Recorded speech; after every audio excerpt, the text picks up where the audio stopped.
3, 2, 1! Out there in internet land, it's an age-restricted video. If you're not 18, you should probably not be watching this video. If you are 18 or older, here is the veg garden. Bum bada bum, folks. We got Luca and his favorite soccer ball. So, let's talk about some things. It's been a while since I've done any content or updated in a while. I've been just trying to get a bunch of shit settled for the launch of the Tokens Roots, which I'm hoping to launch around the 420 time frame. If I completely have my shit together, that's exactly what will happen. But in the meantime, I want to thank Doja Cat and Frank White for getting the Tiki Rain and the Cherry Paloma back to me. As you can see, they're doing well, rooted. So this Cherry Paloma will go back into the fold. I have another one in here that's rooted, and I also have another Tiki Rain in here. But all along the edges, these larger plants, which are my leucophents, those are all the Z Pi, and I'm hoping to grab a few more cuts off of these and then get these into the flower room and get them flipped within the next 4 days, hopefully. And that'll give me time to get these done and processed for the Due Growth Cup on June 6th. And I think the cutoff for that, I think you need to be flipping to flower by March 10th in order to get a 9-week flower session and dry in before the Due Growth Cup.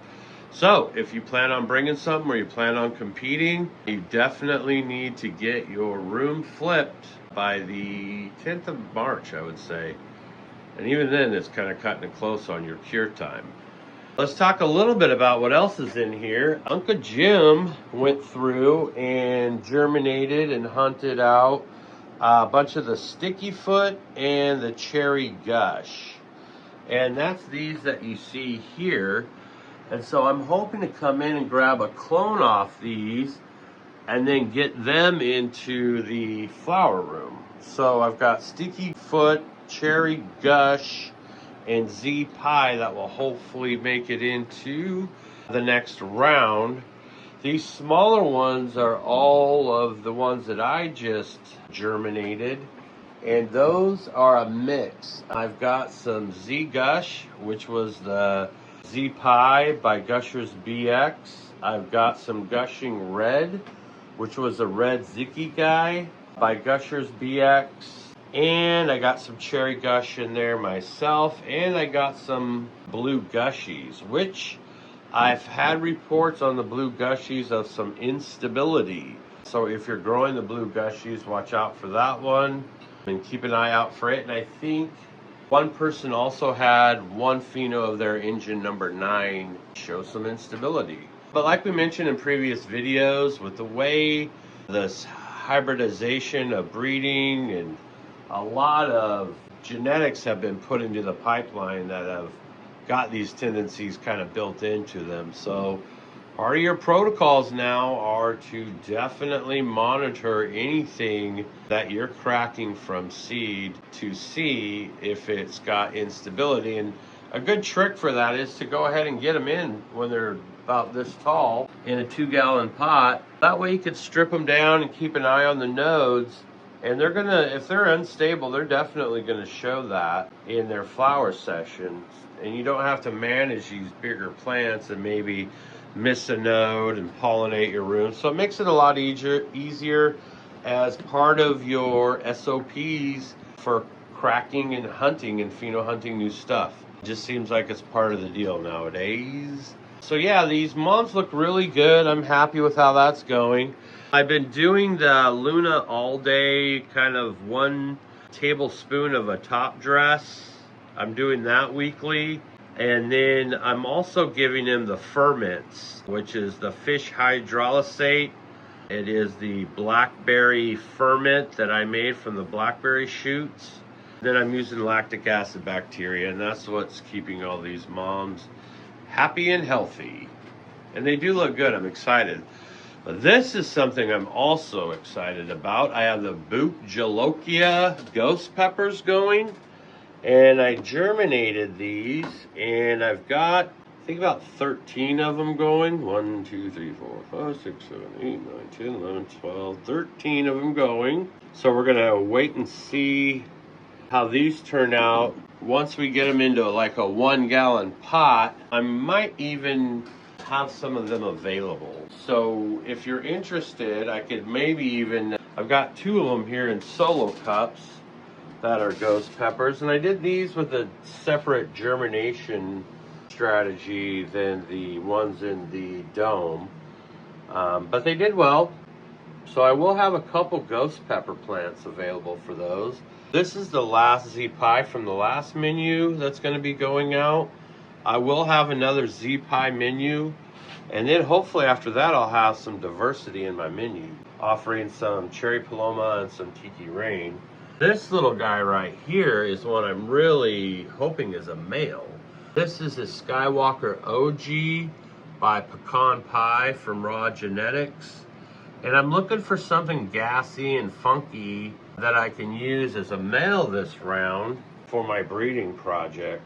Got in these smaller ones, they need to be sexed, so I have potentials for males in there as well. I do hope to get something gassy for this breeding round this summer.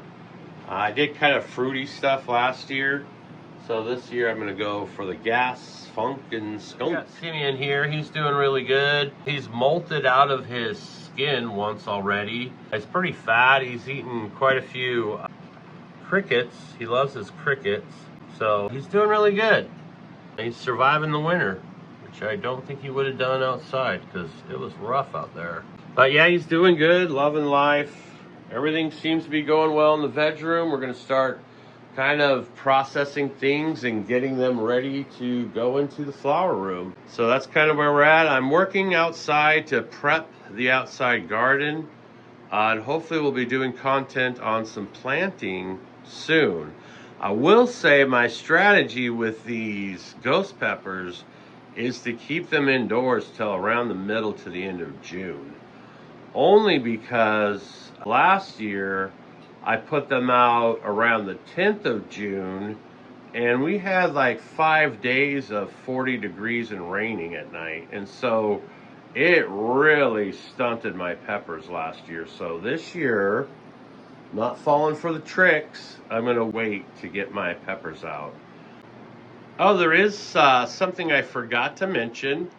I have an episode coming out on the From the Stash podcast. And I recently did a Seeds for Charity podcast with those folks. And also on Cannabuzz, we did a kind of impromptu chill. Just me and Q did a hang. And we really went into a futuristic AI direction, which was kind of random. But I liked the spontaneousness of the conversation. It was really a good episode. So check that out on Cannabuzz. We also have an AI app that we created through all of the content that we did over the last 5 years with Cannabuzz. We had like pretty strong science-based episodes nearly weekly, and we covered a wide range of topics from glass blowing to breeding to journalism and entheogenic plants and fungi. So check out the app for Cannabuzz. It'll give you great information and lead you to the segments and episodes where we discuss the topics you're looking for.